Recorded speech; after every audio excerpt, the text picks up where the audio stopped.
This is The Naked Life with Roxanne Noor.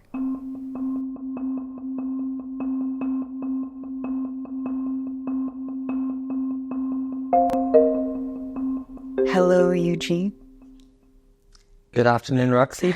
Thanks for having me on your show. Yeah, thanks for being here with me today, because just from our conversations, there's a lot that I want to dive into with you, from the kind of crazy ass life that you've had, but also the way you have this keen introspection and the way it seems that you have unraveled the contents of your life and the type of meaning that you've derived from it, and the way you've also helped other people too. So for today's episode, I really want it to be about, I guess, pain and coming out of pain. And I would say one of the most painful experiences in the human condition is being in the pits of addiction and craving, and what it's like to come out of that place and to really come out with this state of knowing that you don't want to return back, seeing the futility of those vices. And so I thought we'd jump into the conversation by you talking about where you were exactly back then, painting the picture of what it really looked like, and the process of going from there to where you are now, which is you meditate a lot, you help a lot of people come out of their process of addiction, and you're also a writer. So let's start with the past. That was a very beautiful introduction, Roxy. I can tell you've been listening very well.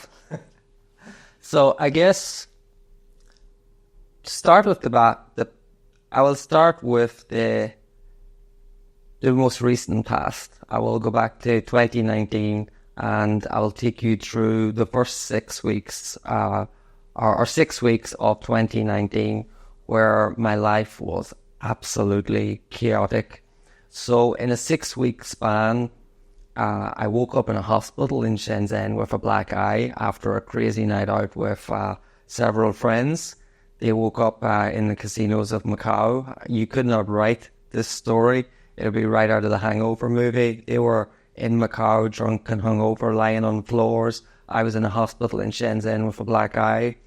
So that was a crazy night out. A couple of weeks after that, I woke up in a police station in Shenzhen. So that was a very difficult experience as well. And sandwiched in between that period was a drug psychosis in Pattaya.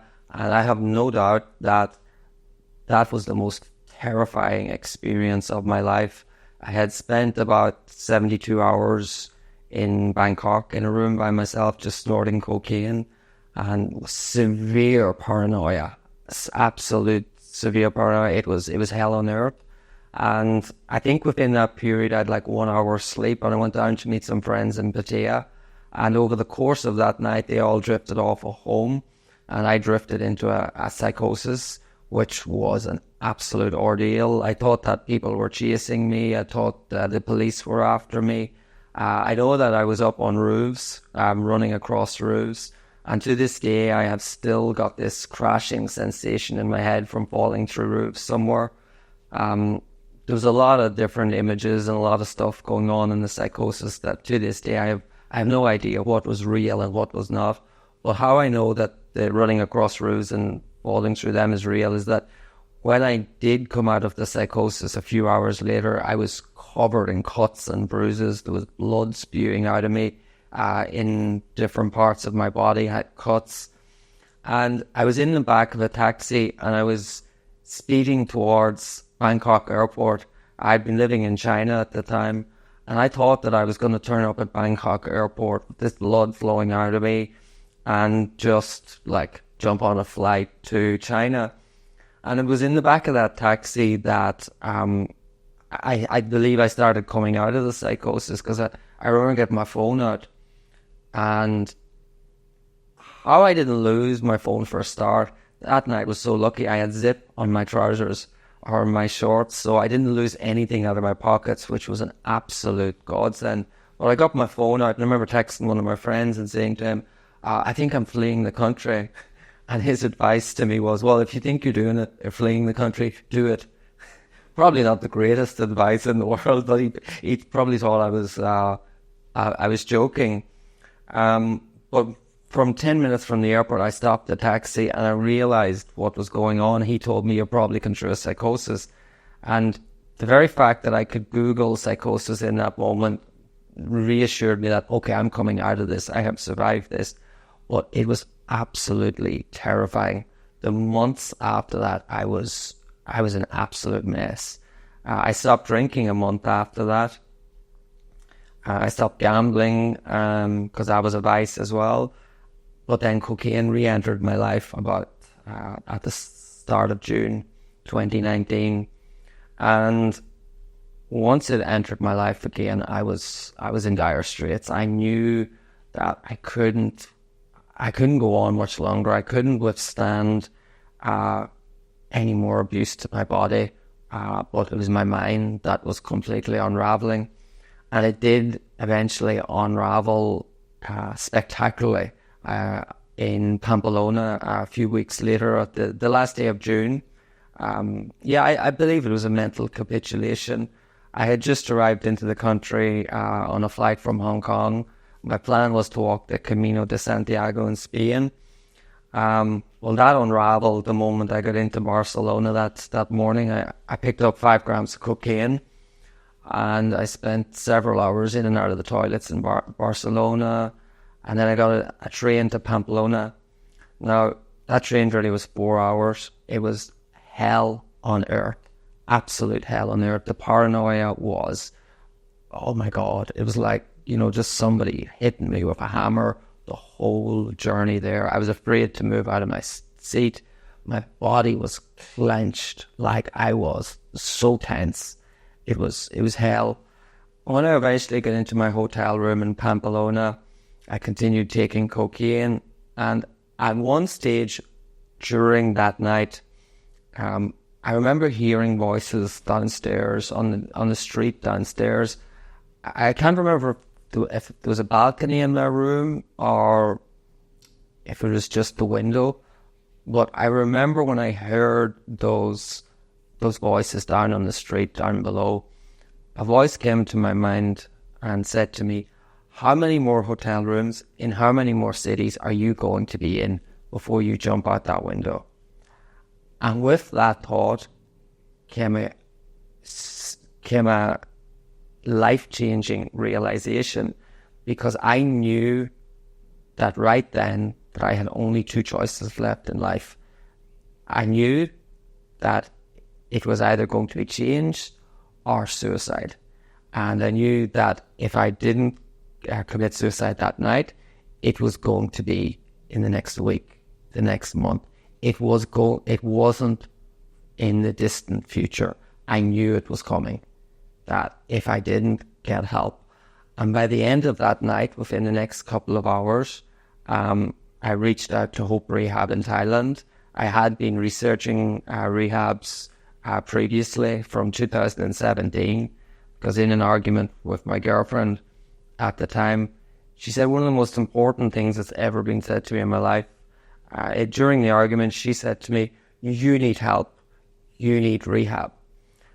And that was really significant, because I knew previously that I needed help and I knew that I needed change, but nobody had ever said it to me before. So that night in Pamplona, I reached out to that rehab that I had researched as a result of what my girlfriend had said in 2017. I reached out to them, and I reached out to my girlfriend as well and explained the situation to her. And her response was unbelievably compassionate in that moment. And that made a huge difference, like a real difference. So before the morning, I had paid paid the deposit for the rehab. And within a week, I flew back from Barcelona to Thailand.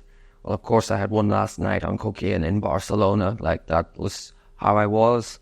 I went to rehab in Thailand for 5 weeks. And my life changed on the very last day when I was in rehab.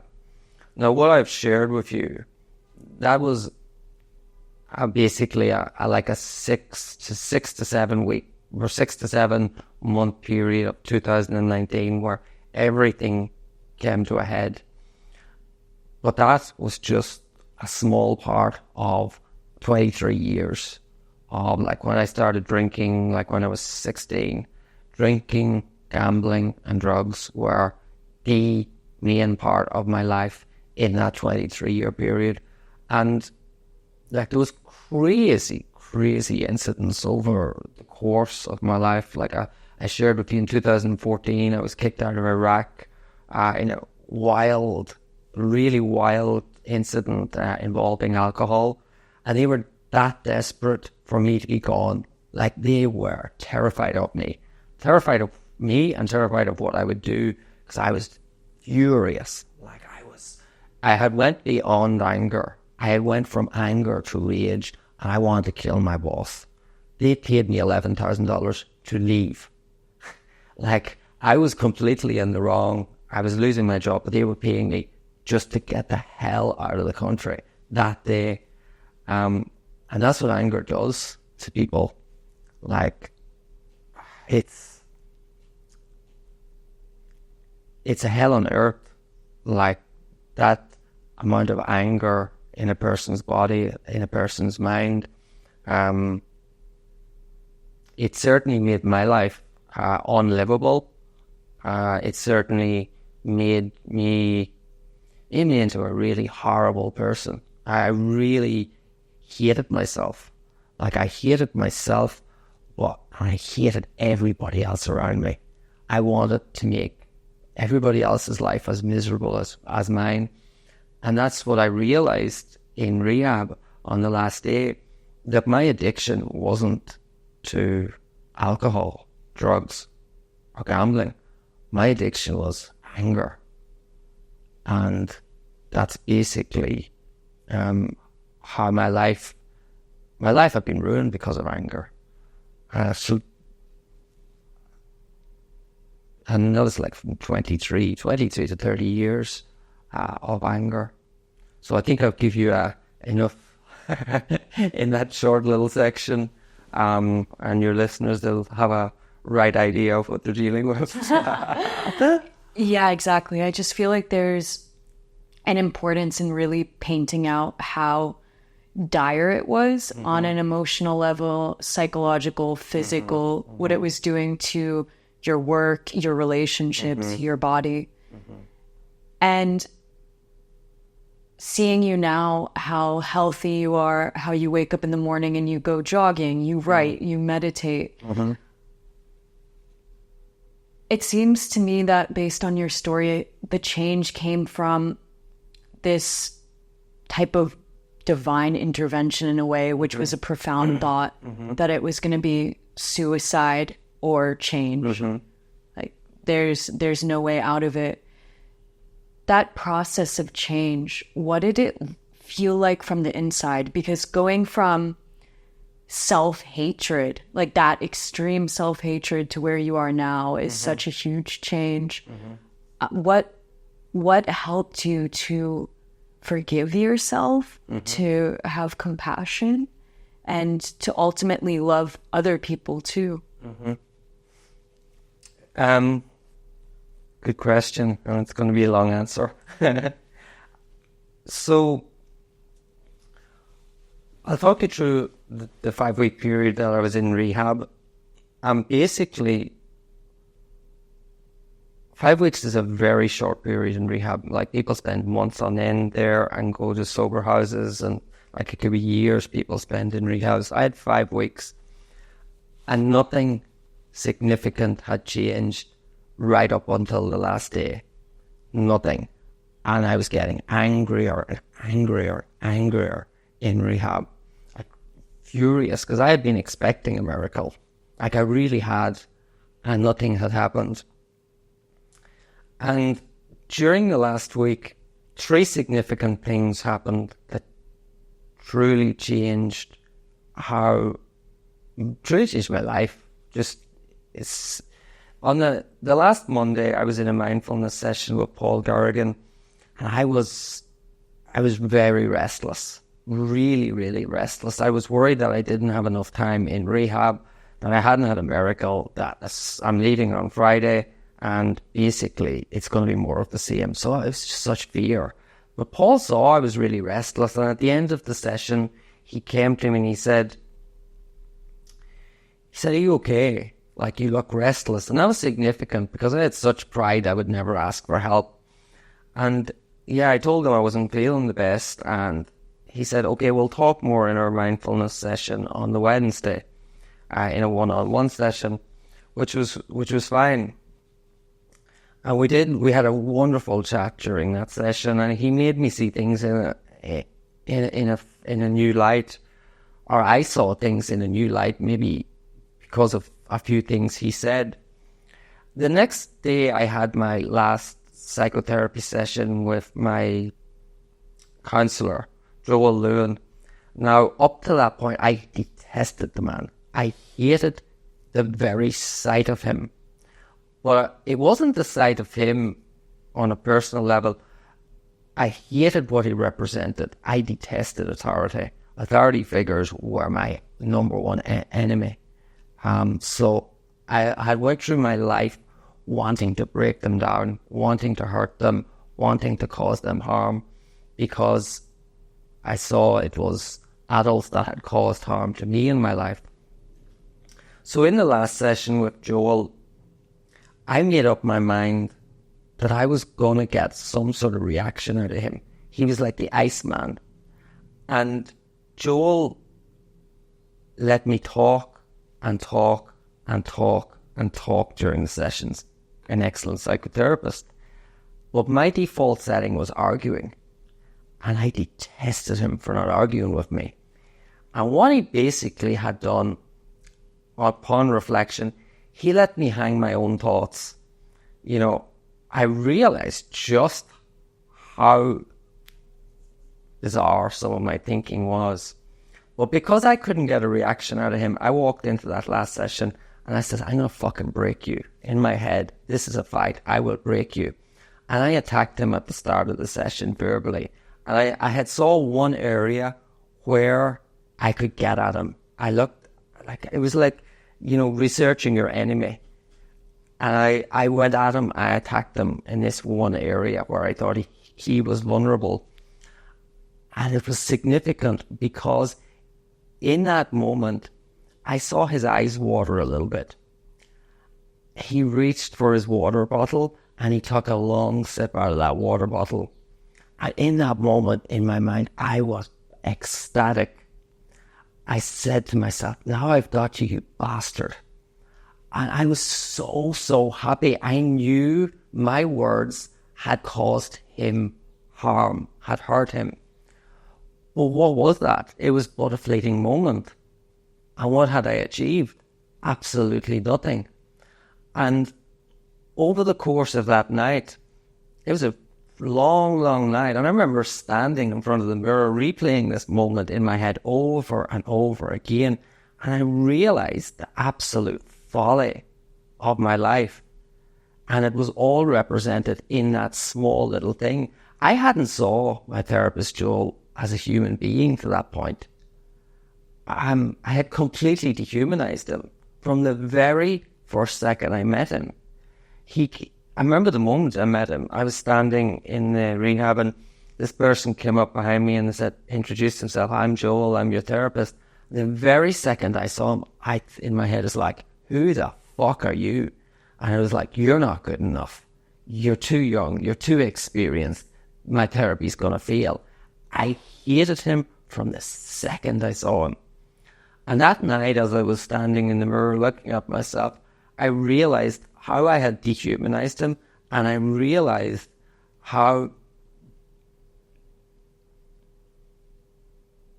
I had done that to so many people in my life. That was my default setting. And I sort of thought to myself, like, what is this achieving?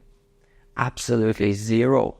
Like, all I am doing is hurting other people, but ultimately it's completely counterproductive. All I'm doing is hurting myself. And that was the first time I saw Joel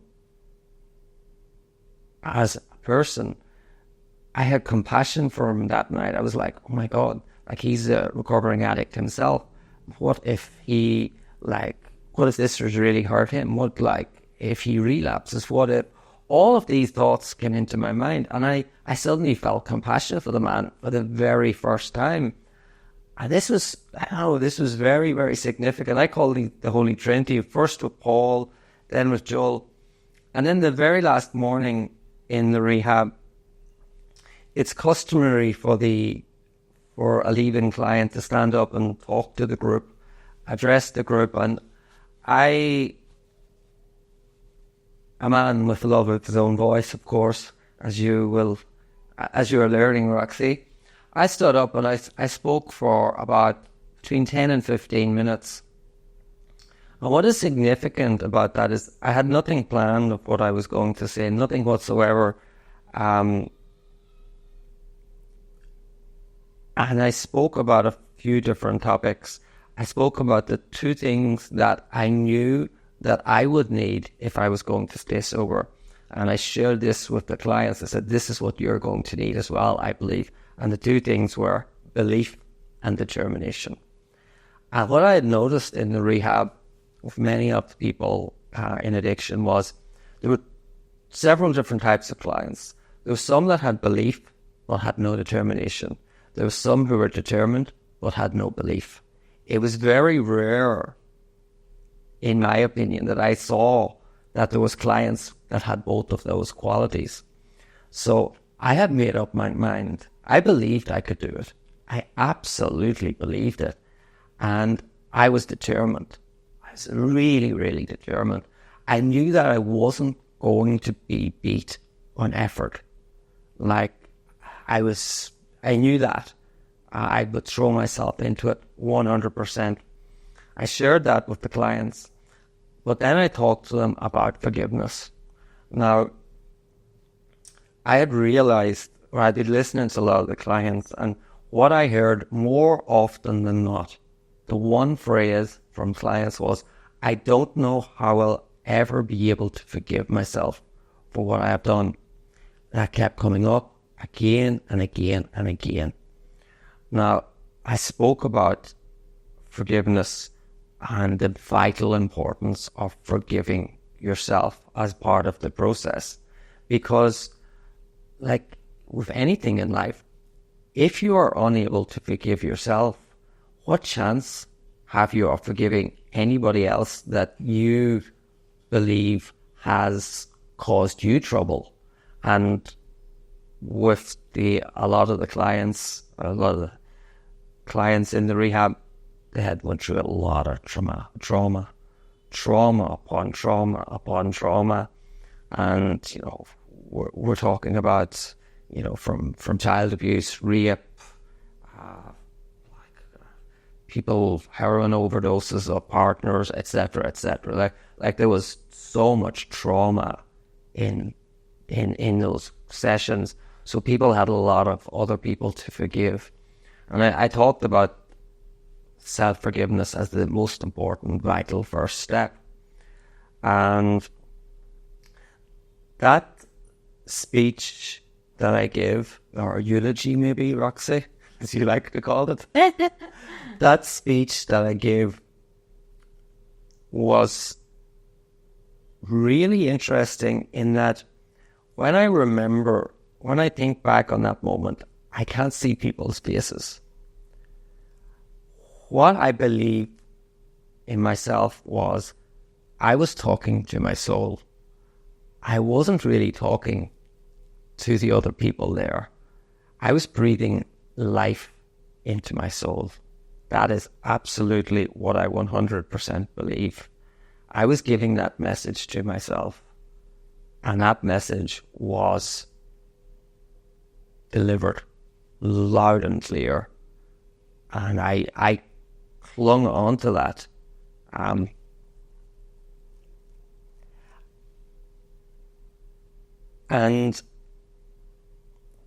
what I know from that moment, I said during the speech, I don't know where it came from. I am not addicted to alcohol. I am not addicted to drugs. I am not addicted to gambling.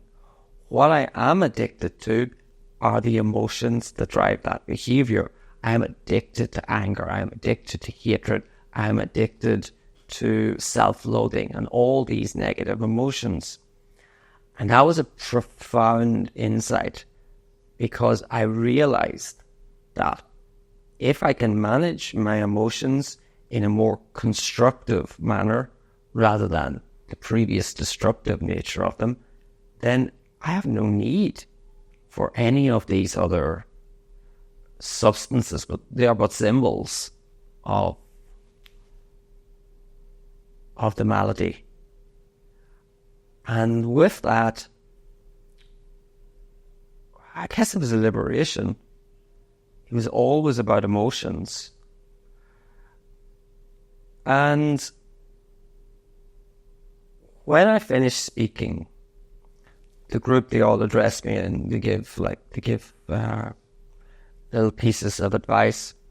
My therapist, who was standing beside me, he said to me, "Did you see people's faces?" He said everyone was transfixed. People came up to hug me and they were crying. I was like, what the hell's going on? That's how I realized I hadn't seen their faces. But how I knew a huge significant change had taken place 10 minutes after this. So I was due to leave the rehab 2 hours later. So 10 minutes after this, I was with my therapist, the guy the evening before I detested.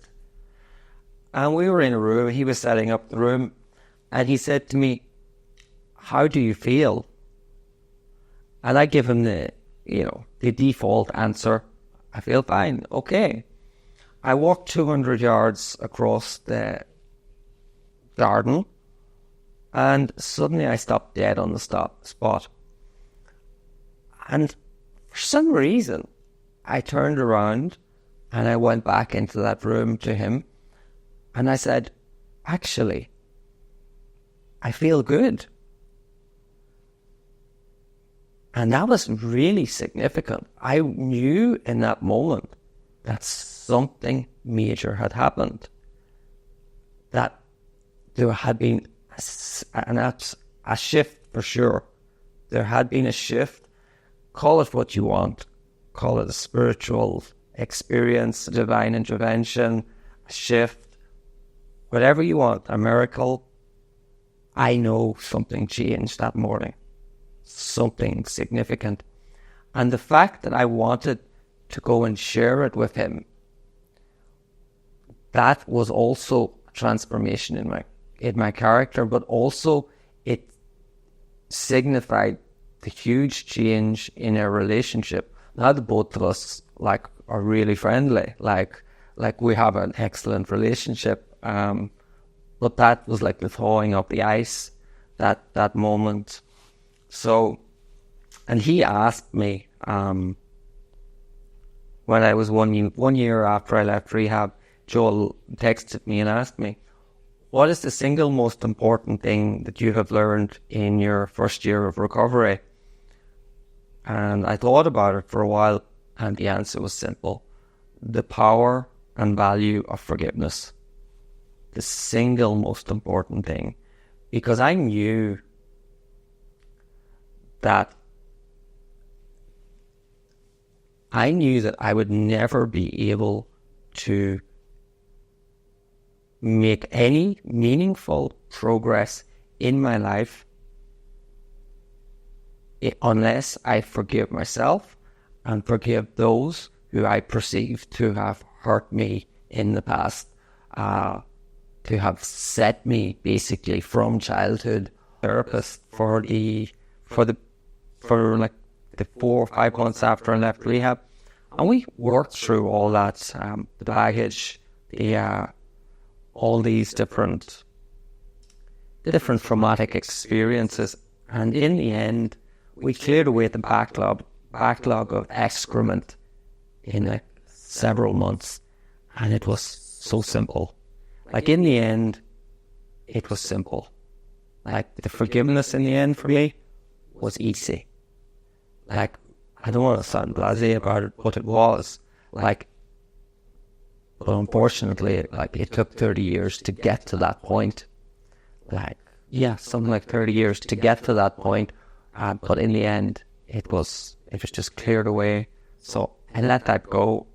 Like, I liberated myself from, it was like chains. I was 100% in chains, and I let it go. I released that load, and the power and value of forgiveness cannot be understated. And you say that once you were at that spot 30 years later, it became easy to let it go. Yeah, forgiveness is an interesting thing because I think it plays to, you spoke a lot about emotional management and the whole systems of emotion. And from what I've seen in myself and other people is that when certain emotions become fixed, we start to create an identity around it. And I think one of those identities that I see a lot in society is the identity of the victim. And so I was raped and I was actually a victim, but then I become a victim for the rest of my life. And everything is almost perpetuating that one worst thing that happened to me. And to forgive in a way is to almost let go of that identity that you've created around an experience. And you said your main thing was anger. And anger, I think a lot of the time people enjoy the feeling because mixed with anger is a feeling of righteousness.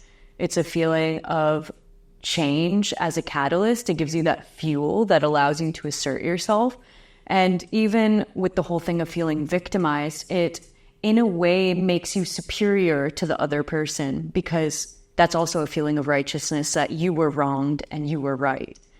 And so the process of forgiveness, I'm really curious about that one because it feels like something that we have to let go in ourselves, like a central feeling, a central emotion that keeps replaying itself. And yeah, the persona we've created around that whole process of what it means to be someone new who isn't bogged down by that. And I know in my own journey, it's almost like Jesus said, it's like, forgive them for they don't know, that everything that I had done wrong in my life had always been from a supreme lack of consciousness. I was so self-absorbed, so self-fixated that it was creating issues because I couldn't really see the other person. And I remember my mom once apologizing to me for something that wasn't specifically traumatic, but just my whole life I really wanted to be a writer. I wanted to study journalism. And my parents were poor immigrants coming from India to America. So my mom was like, if you're a writer, you're just going to be poor your whole life. Like, don't be poor, study business, make money. And she really told me, like, don't do what your dreams are, don't write. And years later, yeah, I'm a writer, obviously. I ended up not listening. I did business for a little, got out of it. And she apologized and she said, I'm so sorry for telling you not to follow your dream. And there was really this feeling, like genuine feeling in me, that there was nothing to forgive because I knew that in her frame of survival mode and consciousness, the best thing she could give me, the best form of care would be, please take care of yourself and make money so you don't suffer the way I have suffered in life. Mm-hmm. And so much of what we do to other people isn't really just a state of maliciousness. It's really this like unconsciousness, and it's the ignorance of the small world we live in and inhabit. And so for you, the self-forgiveness, what do you think in the end made it easy? And you brought up belief and determination before, but that was kind of moving on after rehab. But did you feel that belief and determination also came in self-forgiveness?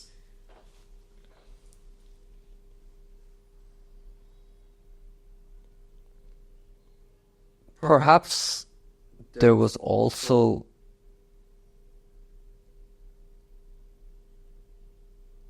there was a desire, but there was also that understanding that there was no choice.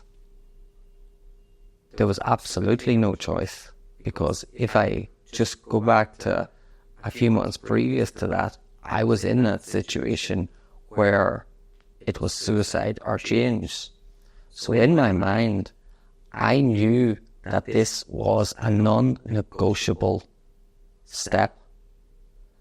And I think that's what made the whole recovery process so, dare I say it, easy, was because I came into it with no strings attached. I knew that there was going to be these hurdles, like such as forgiving other people, forgiving myself, but I knew that there was no option to look back. So that made it simple. But there was, coupled with that no choice, an absolute desire. I wanted to. Like, I wanted to forgive these people, because they may also have been victims of their circumstance and their situation in life. And with the time I gave myself in rehab and the year afterwards, I was able to craft a better understanding of the situation that these people may have found themselves in as well. And there was a great line I read from, I think it was Robin Sharma, and he said, "Only hurt people hurt people." This was, yeah, it really, that was beautiful, and I clung on to that.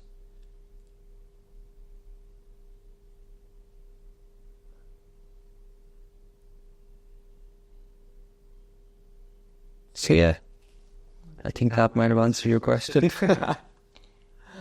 And there was also, I remember actually, around this time, I've listened to a podcast with a man called Richard Noor, and this was it was sometime around 2019. I can't remember if it was it may have been the weeks after I left rehab, I believe. And Richard Noor, he was shot and blinded when he was only 11 years old. He was shot and blinded by a British soldier in Derry. And I remember listening to the podcast with him, and he was talking about his journey of forgiveness, of forgiving the soldier, and how he went on to meet the soldier and become friends with the soldier. They went and visited the Dalai Lama together, and they have a genuine friendship. And I remember when I was listening to that podcast, at two different points during the podcast, I was walking along Shenzhen Bay in China. I remember just stopping on the spot a couple of times going, holy shit. Like, just holy shit. Like, and the question that came to me was, okay, if this man who was shot and blinded when he was 11 years old, if he can forgive this soldier, what's stopping me? Like, and the answer was simple. I knew there was nothing. Like, there was no reason for me not to forgive. Like, in my mind, there was no reason. And I knew that the line that Richard coined in the podcast, I'm sure it's been coined many times before, he said, "Forgiveness is a gift you give yourself." And I knew that that would be true. That by forgiving, I was freeing myself. That it was not only non-negotiable, but that it was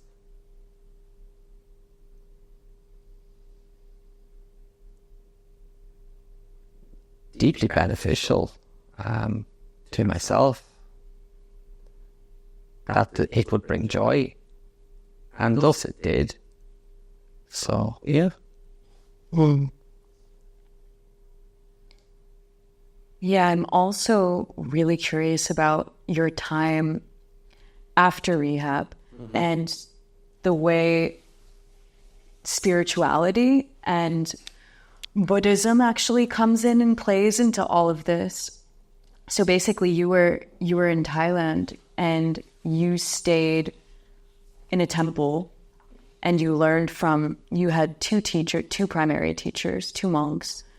And you stayed in the temple. So most people I know who do Vipassana, they stay around 10 days, but you stayed a month and you did the sittings of strong determination, what they would call aditana, which is when you literally don't sleep for, it's 2 or 3 days. 72 hours was the first period, and then 48 hours the second time. Yeah, so multiple times you've done that.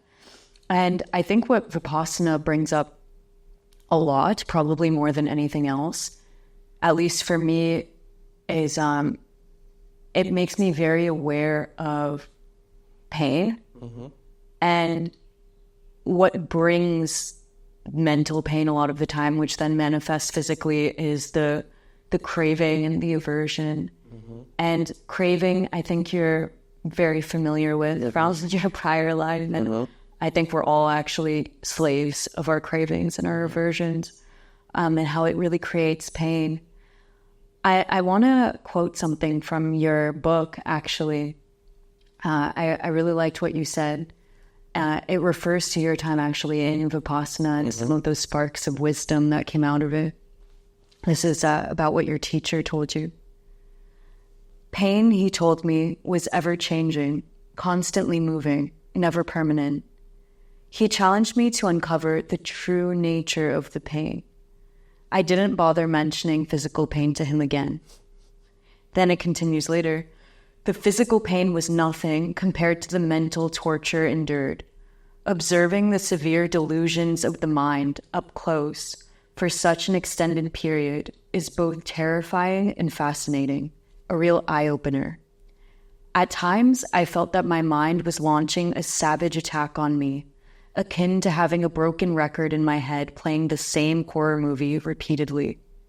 The determination and mental strength needed not to just throw in the towel and walk away from the process was incalculable. Fraught art informed me that I was cleansing my mind of decades of impurities and delusions and releasing stored memories and storylines which the deluded mind desperately clung to. End quote. And so what I wanted to get into with you was the way in which so much of just addiction or craving or wanting in general is this trying to avoid pain. And then what the process is like in actually meeting pain truly on a physical level, but then also that mental level you were talking about.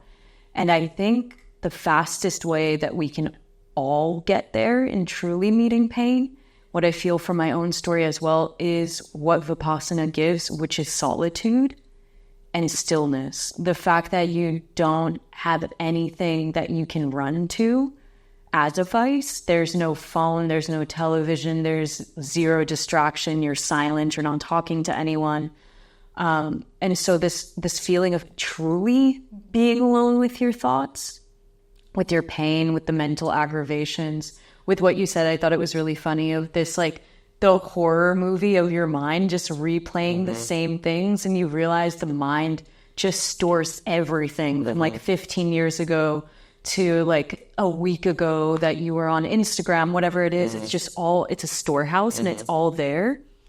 But because we're not really still enough most of the time, it's just new information coming in until you sit down and you realize, like, wow, this is all still here and what to do with it. So how has sitting with your pain changed your relationship to pain itself? Good question.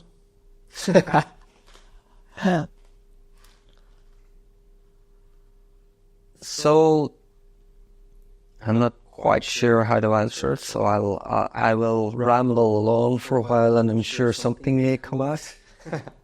So, what you were referring to, for the listeners, she's referring to a period that I went to a Vipassana retreat in Thailand last year, but mainly it's not from my book, it's from a draft version.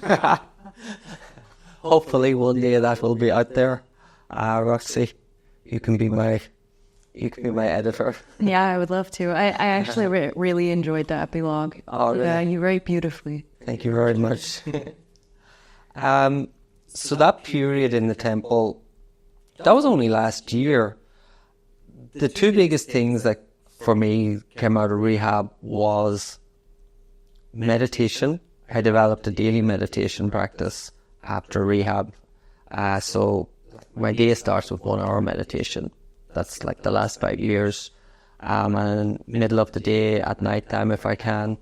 But that period in the temple, 1 month, boy, was that difficult. Like the single most difficult thing that I might have done in my life, actually. Maybe get this over with. Yeah, I was going to say Vipassana or getting clean. Sure. They have probably similar processes in some way. Yeah, well, I know that I walked 900 kilometers across Spain not long after the Vipassana, and that 900 kilometer walk was a breeze, an absolute breeze compared to 30 days in Vipassana. And that time in the temple, boy, the physical pain was like nothing. I couldn't believe how much pain there was from the walking meditation. And I remember sharing it with Pra Art, the main monk that I went with for 20 minutes every day. The single most impressive man I'd ever met in my life. This guy was in complete charge of me. Like, I couldn't believe he was in control of me. Like, I would walk into his office exhausted in the morning, exhausted from like 14, 16 hours meditation. I would leave 20 minutes later, completely jumping out of the room. Like, he filled me with energy, be like, okay, I need you to do 16 hours today. No problem. No problem, Clark. I mentioned one day about the physical pains in my legs. Physical pain. So much pain from like sciatica and different things. And he just swatted my concerns away like you would a fly on the window. He was just like, pain there one day, there another day, there another day. And he just laughed. And he said, I have colon cancer. Just because the body is sick does not mean the mind has to be sick. And that was brilliant, absolutely brilliant. And I never mentioned physical pain to him ever again. And he was right. Like, I have did meditations in the past where I try to focus on the pain, try to focus on it and say, what the hell is that pain? What is causing that? And I know that physical pain for me generally is a sign of an emotional issue. For 3 years before I got to rehab, I had severe back pain, absolutely severe back pain. And so severe, I remember being in Bumrungrad Hospital in Bangkok at one stage, and I got an MRI scan. I actually fell asleep inside the MRI machine because I'd been up all night taking cocaine. So I fell asleep inside this machine. And I was with the surgeon. I was considering getting injections to the spine. And the surgeon said to me, there is nothing on this MRI that correlates with the pain that you are describing. Absolutely nothing. Thinking to myself, like, I've got through so much pain, like the physical pain. I remember thinking, so, have I created this pain? Like, have I actually created this? And it scared me because this had happened to me before, 20 years previous to that. I went through a period of like 4 or 5 years of headaches, like severe headaches. It was like in the 5 years after my brother had been killed in a road accident. And like to live for that at the time with pain, with headaches, really does something to your spirit. It like absolutely breaks you down and it turns you into just a monster. Like the words used to describe me during that period was moody, irritable, and cantankerous. I think I was an ex-girlfriend said that, and it's true, I was. But what it was all, again, the physical pain was all caused by my mental, my inability to cope with my emotions. And when I got to rehab, I was able to see, one of the profound insights was to be able to see just how emotionally immature I had been. I was but an 8-year-old boy in an adult's body. I could see that. So, of course, when I was dealing with the death of my brother and the subsequent headaches, of course I couldn't deal with it. I was a kid. I was a kid being asked to, like, deal with this amount of stress, and I couldn't. And emotional immaturity was at the core of my addiction. It was at the core of my inability to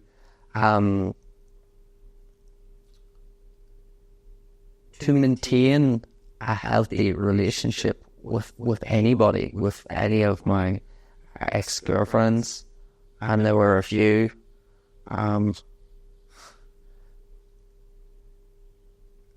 They were all toxic relationships, absolutely toxic.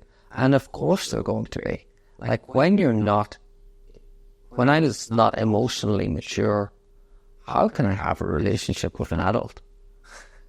Like, you know, all sorts of insecurities, fears, one play out, and thus it proved. So, in the temple, witnessing the physical pain, but the mental pain up close, blew my mind. Absolutely blew my mind to see what is going on in there. For 30 days, like as you say, it's a long period of time. Like I was completely into it. I was like in my room, and Art said to me, he'd been watching me carefully, he said he's very impressed with, you know, not talking to anyone. I'm not like, I ate by myself. I wouldn't even sit at the table with people. I ate by myself. I was in the room by myself, wouldn't meditate in the open areas at all. I was like so into it. But to watch what the mind was serving up on a daily basis, the storylines from 30, 35 years ago, holy shit. Like, what is going on? Like, why have I still got these storylines, these attachments to madness, and then the cravings? Oh my God. Like, since leaving rehab, I have been blessed, truly blessed. I've had no cravings for alcohol, drugs, or gambling. Zero. But in the temple, the cravings for sex were off the wall. Like, you're just, all your previous relationships, all your previous encounters are all playing in your head, and you're like, holy shit.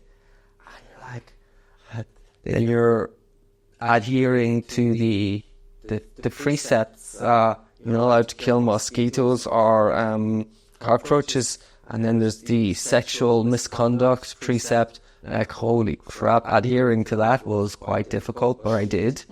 Unlike some people I know. Yeah, and there are stories I have of not adhering after my third Vipassana, getting really stuck in the craving. Yeah, I would say when you take away, it's interesting if there can, I feel for some people there is this state, but for me, it's like you take away a few vices and there will always be another few that the mind is fixated on or interested in.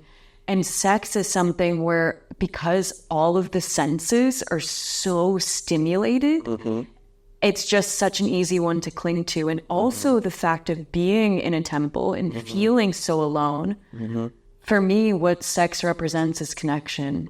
And so, like, the fixation with wanting sex is really my fixation with wanting to be loved, with wanting that state of connection. And then thinking that if I masturbate or whatever it is, it will just go away. And it actually doesn't. It can enhance itself. And so, yeah, I feel like they have all these precepts and rules for very strong reasons. And sex, when it's really not rooted in love, is probably actually one of the most distracting energy losses of life. And so I know that all of those things are really put in place for a reason. You're right. It's really difficult to follow when you're in there. Even myself, with the way the mind craves pleasure, I remember like really not eating a lot. There were times when you eat in the morning and then you eat for lunch, where I would skip lunch sometimes. Wow. Yeah, because I don't care so much about food as much as sex. But I remember I still had this little addiction to sugar. And so I was going and I was wanting to drink tea and putting like extra sugar in it, and getting my fix, getting the fix in different ways. And even how you said you had the really strong determination to sit in your room, and how they tell you to not meditate outside because the wind can brush upon your skin and it can be distracting. The way the light falls can be distracting. And I remember sometimes just getting so much pleasure from walking meditation because I would feel the wind tracing my skin and it would feel very sensual, and all the ways in which I was using pleasure to distract myself from the fact that I was actually in a lot of mental aggravation. And I think we're doing it all the time in daily life with the body. And a lot of the time it can actually be a good thing that I feel frustrated and I decide to go to the gym, or I decide to do a hardcore power swim, something like this, to let off steam. But yeah, the way we all choose to distract ourselves, it's so ever present in the foundation of life. And I think it just shows up a lot more in temple because there's the clear seeing of it. Yeah. One thing I also found interesting from your epilogue, and it goes into craving itself, is the greed that's actually associated with the craving. And I want to read this part of what you wrote because I thought it was really profound. Greed, society's sleazy strumpet, regularly injects my mind with fear. The desire for more money swallows time and energy, betraying a lack of trust. If not money, then sex. If not sex, then attention, or perhaps food. And so on and so on. The misery of more. Greed comes in many forms and must be mastered to maintain peace of mind. End quote. So what I really love in what you said was referring to trust, actually. So when you think about greed and what it is, this having, but then hoarding, and then the need for more, is it's a fundamental distrust in the currents of everything coming and going. The clinging and the needing to hoard is really rooted in a scarcity, in a lack of trust that you will receive again. And so when you talk about the mastery of greed to maintain a peace of mind, what does that look like to you? It looks like a work in progress because it is extremely difficult. I've been finding it very difficult in the last year in a couple of spheres. Mainly, it's like the greed for more money. Like, that's one thing that I have found, because I quit my job 4 years ago to pursue, like, my passions, like to develop some concepts, which I completely believe in, but I haven't been able to get them developed. And I've wanted to I've written the first draft of several books, but I haven't got them published. So at the back of my mind, there was this fear that, well, okay, I'll have to start working in a job again that I absolutely hate. And with that fear comes last year, between like October, November, December, I spent hours on end investing in stocks and shares to try and make more money. And it was taking up it was like a full-time job. And all I could see was like, I wanted more. And I was doing really well at the time. But I could see at the back of my mind, I could see how seeing this pile of money going up and up and up, I could see how it was affecting me in a really negative way. And still to this day, it's like January, February, March, I'm still in that cycle of wanting more. And it's all fear. It's all absolute fear that, a lot of things. And it betrays a complete lack of trust in the universe to provide. It betrays a lack of trust in God. And I'm still trying to work through that. I'm absolutely haven't mastered that greed yet. But I'm aware of it, which is a good sign. It's a good step, but I have to keep working at that. And we talk about greed, we talk about trust. At the temple, a really profound moment happened to me, which I shared with you previously, Roxy, but I will share it again. So I experienced intense states of bliss during several of the meditations. Like, they were mind-blowing, like just such amazing bliss. And I said to you, like, no sex I've ever had, no alcohol I've ever taken, no cocaine I've ever taken, were close to those moments of bliss. And at one stage, I was about to go into this moment of bliss, and I was like, oh, I could feel it, and I was like so happy within myself. And then a pain, like I have at this moment, shot into my right hip. And of course, my mind focused on the pain. And the voice from my subconscious came to me and said, you have been overcome by fear. To which my next thought in response was, how do I overcome fear? The reply came straight away, and it was just one word: trust. And that sums up everything, like everything for me. If I can only trust, then I can overcome this greed, be it for money, be it for sex, be it for whatever it is, attention, as I mentioned there, attention, other people's attention, whatever that greed is, it is for me a lack of trust that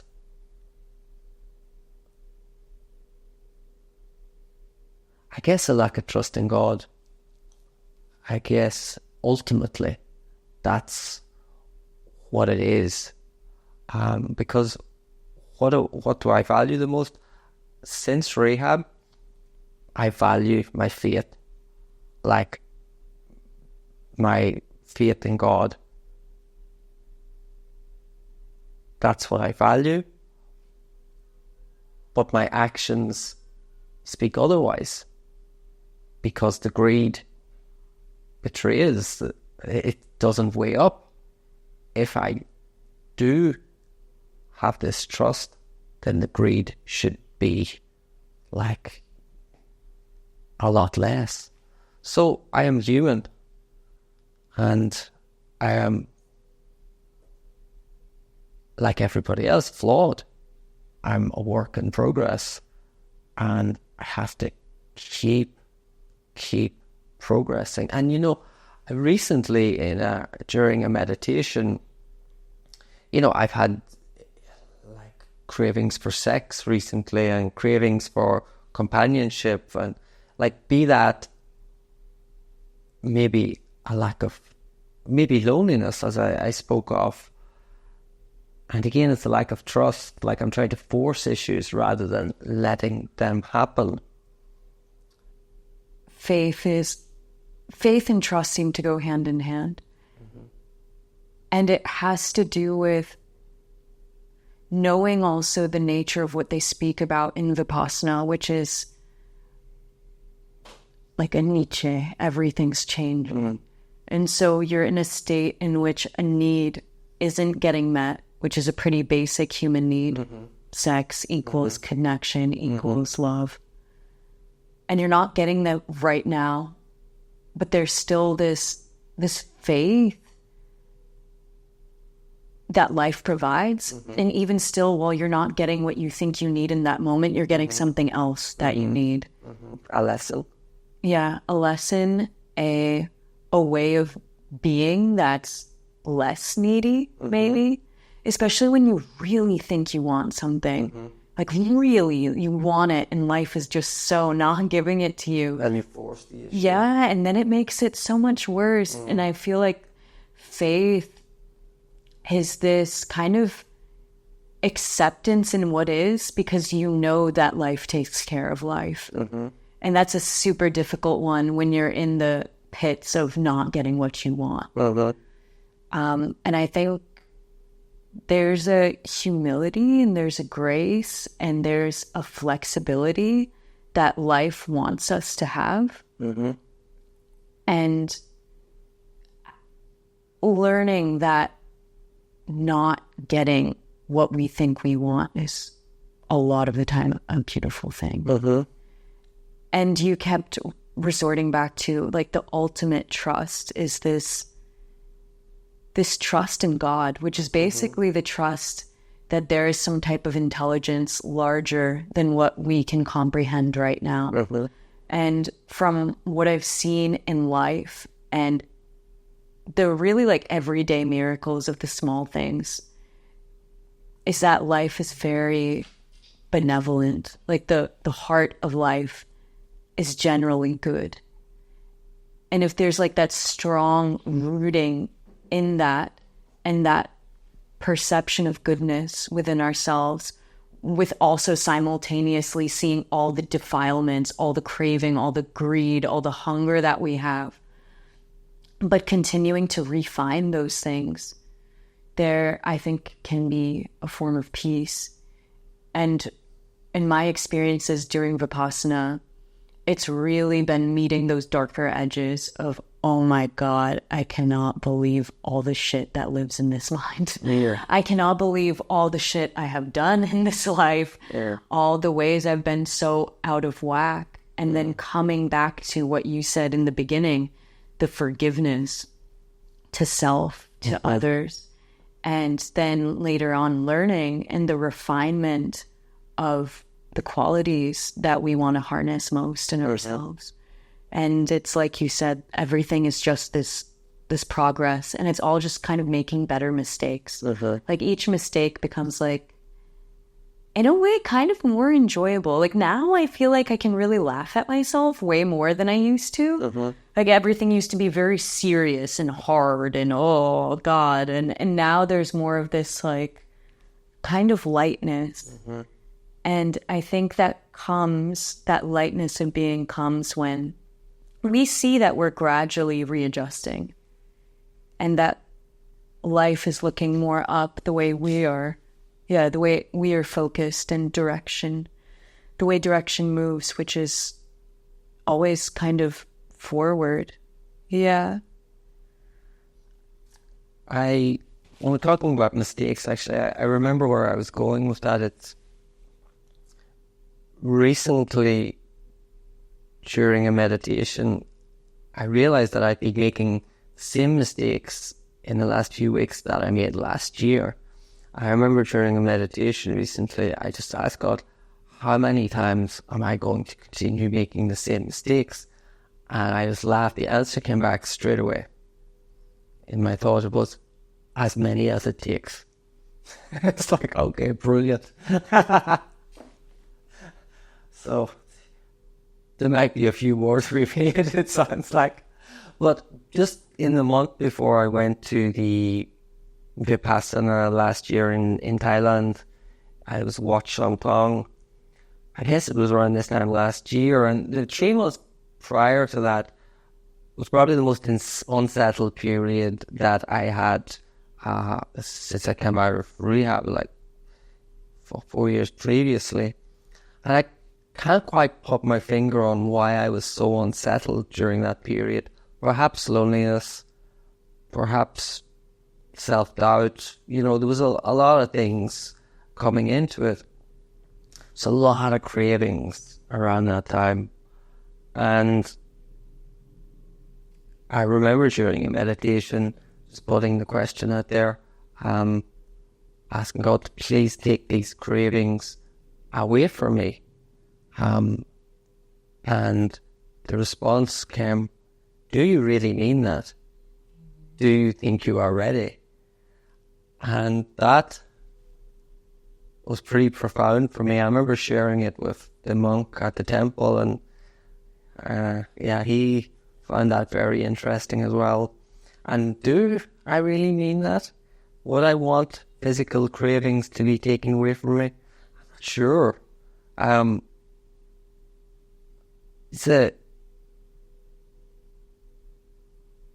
It's a difficult to answer.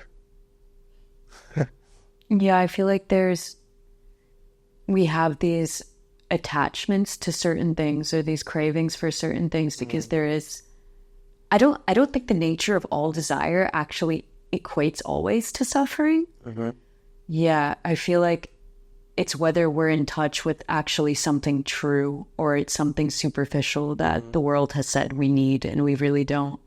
And so the nature of attachments or cravings or having these desires, I don't think we don't want to get rid of them, because it's kind of like, if we're in this physical world and we're not living in the temple, it's like this juice of life. And in some ways, to succeed and achieve in what we set out to do is a beautiful thing. To see that gorgeous person at a bar, and then to be able to go up to them and speak to them and have a beautiful conversation, and maybe later on sleep with them, it feels good when it's real. Mm-hmm. And so, yeah, the attachments, the desires. For me, I can say that I'm not living in a temple right now because I am okay with having those attachments. Mm-hmm. And what makes my life interesting is just knowing which of those I actually want to devote myself to, which of those feel like it's giving me life and not just eating me away.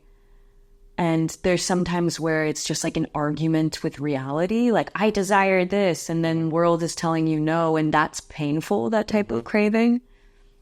But there's other desires that they don't feel painful. I can say that they generate joy. Mm-hmm. So yeah, this conversation has been really beautiful for me, and I'm wondering if there's anything that you really want to leave the listeners with.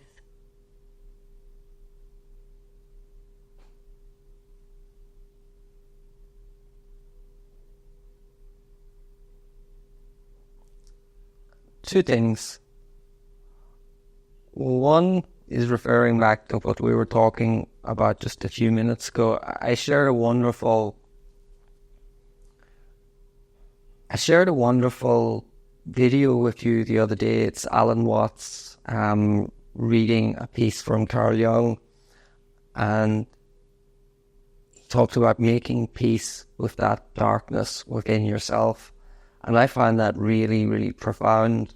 I think Jung said something like, what if you discovered that all those traits, all those things in somebody else, that they are within you as well? And I think that my time in the temple really helped me to understand that, okay, there is that darkness inside me. Most likely, I think there is that darkness inside everybody. And I think basically Jung's words were to make peace with that, to not resist it within yourself. And that's what I've been trying to do, to, okay, that is there. I'm not going to deny that part of myself. I accept that's there. I don't need to act upon that. I don't want to act upon that, but I accept it. And yeah, that's something that I think it's well worth people listening to that piece. So maybe you'd like to put a link into the bio. I think it's really worthwhile. What else would I like to leave you with? I could read you a small piece from Tolstoy, which I find really profound. It's interesting because I went to a workshop last week here in, where are we? Da Nang. Vietnam. Of the Vietnam. Yeah. And the workshop was about meaning and purpose in life. And to be honest with you, I find those workshops quite, I don't really like them. Why was it there? Well, I knew I was going there to connect with other people rather than the content of the workshop about finding meaning, finding purpose. And I went to it anyway. And then I went home and I was looking through the notes of my phone, and I finished reading Tolstoy's War and Peace last year. Monster of a book. An absolute monster. Yeah, I have not finished it. Yeah. It's fucking huge. Most people have not started it. Yeah. But I sent the quote to a couple of people last week because people always are, obsessing about meaning and purpose in their life. Absolutely obsessing. I will read this small piece and maybe this will take away the obsession for some people. So the ending of War and Peace by Tolstoy, because you're not going to read it.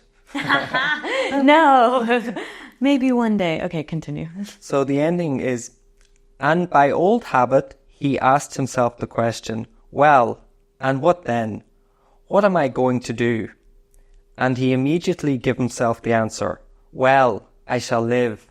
Ah, how splendid.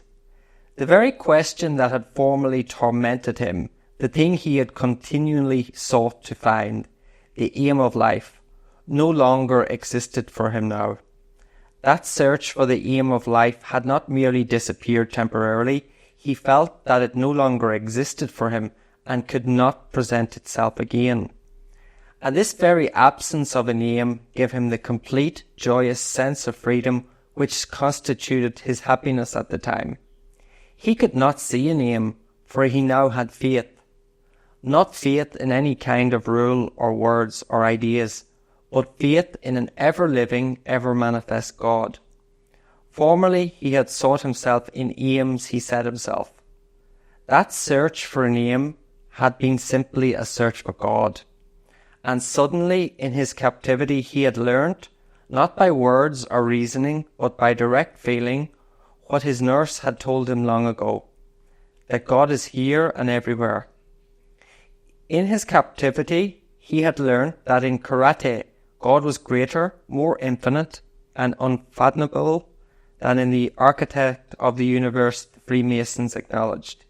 He felt like a man who, after straining his eyes to see into the far distance, finds what he sought at his very feet. All his life he had looked over the heads of the men around him when he should have merely looked in front of him without straining his eyes. In the past he had never been able to find that great, inscrutable, infinite something. He had only felt that it must exist somewhere and had looked for it. In everything near and comprehensible he had seen only what was limited, petty, commonplace and senseless. He had equipped himself with a mental telescope and looked into remote space where that petty worldliness, hiding itself in misty distance, had seemed to him great and infinite merely because it was not clearly seen. And such had European life, politics, Freemasonry, philosophy and philanthropy seemed to him. But even then, at moments of weakness as he had accounted them, his mind had penetrated to those distances and he had there seen the same pettiness, worldliness and senselessness. Now, however, he had learnt to see the great, eternal and infinite in everything, and therefore to see it and enjoy its contemplation. He naturally threw away the telescope through which he had till now gazed over men's heads, and gladly regarded the ever-changing, eternally great, unfathomable and infinite life around him. And the closer he looked, the more tranquil and happy he became. That dreadful question, what for, which had formerly destroyed all his mental edifices, no longer existed to him. To that question, what for, a simple answer was now always ready in his soul. Because there is a God, that God without whose will not one hair falls from a man's head. I have no idea why I decided to read that. The message I took is that, that's somewhere, that's something that like seeking out is usually here. And that search for a name is merely a search for God. Yeah. And if God is in everything, then it can't be so far away. Well, thank you for that long ass quote. No, actually, I really enjoyed it. That book is really huge. And thank you for coming up to me in that coffee shop and asking me for the Wi-Fi. Under false pretense. And thank you for being my new friend here and for your wisdom and also being so really open and vulnerable with your story. Yeah, I really have enjoyed all of our conversations these last couple of days. And I hope to have more of them. So thank you. And likewise, thank you very much, Roxy. I'm glad I approached you under false pretenses. It's been wonderful getting to know you and sharing our conversations, and I really enjoyed looking through your website last night, and your writing really fascinating.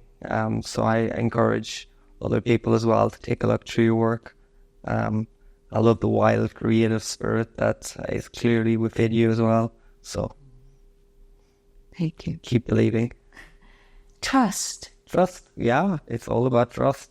Trust and Tolstoy. Trust in Tolstoy. Tolstoy is an absolute genius. That is true. Okay. Thank you guys for tuning in, and we'll see you next week.